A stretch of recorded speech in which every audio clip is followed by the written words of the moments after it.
posledný októbrový víkend sme sa vybrali kempovať do Národného parku Mount Remarkable, vzdialeného asi 240 km na sever od Adelaide.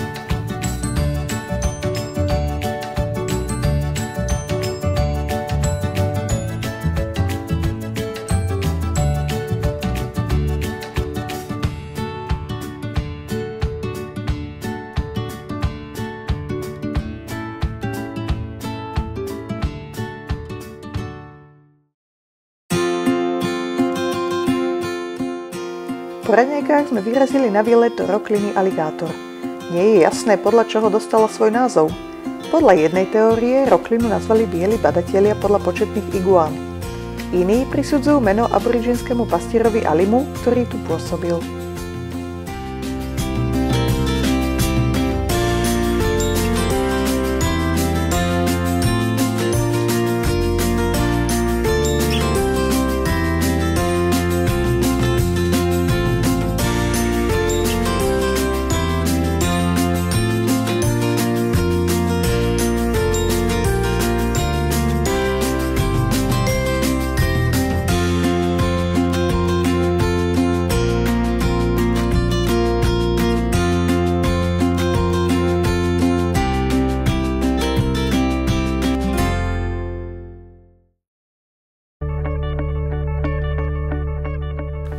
Samotná prechádzka mala asi 3 km a bola ukončená 249 schodmi nahor.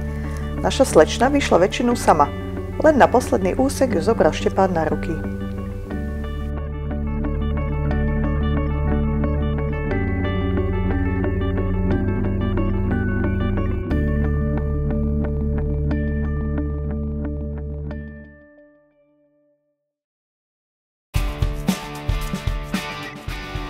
Po rýchlom občerstvení a záchrane francúzskej turistky s pokazeným autom sme sa vybrali alternatívnou cestou späť do kempu.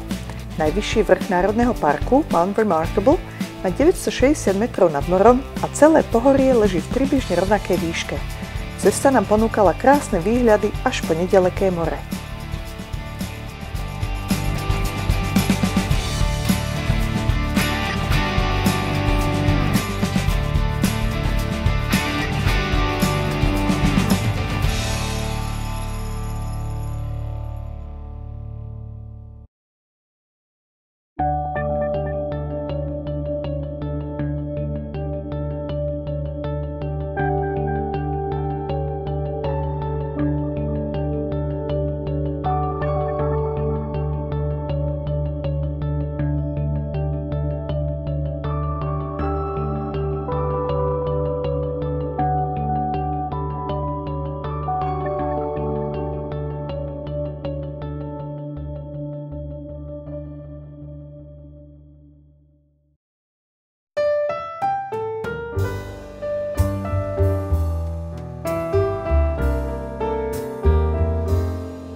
Ráno nás čakalo prekvapenie v podobe škorpióna v zloženej detskej stoličke.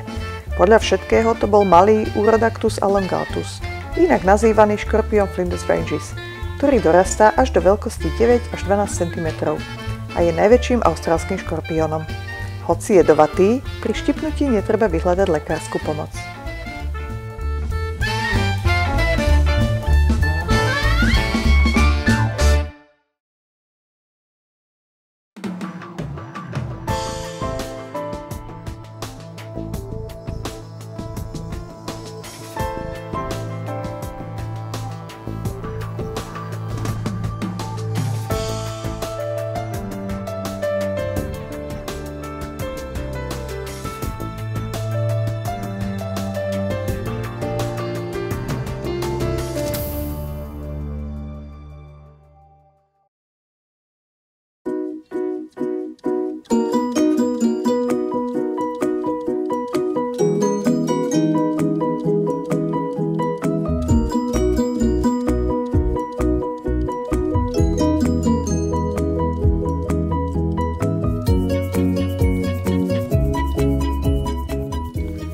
Po zbalení kempu sme sa vydali na, podľa Štepána, kratučku prechádzku, z ktorej sa vyklila 8-kilometrová túra.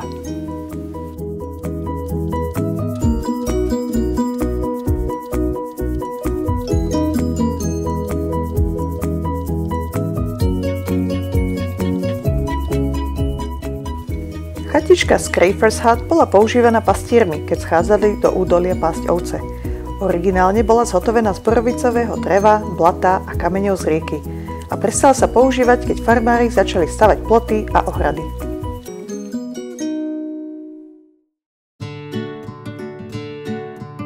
Po rýchlom obede sme sa vydali na približne 3-hodinovú cestu domov.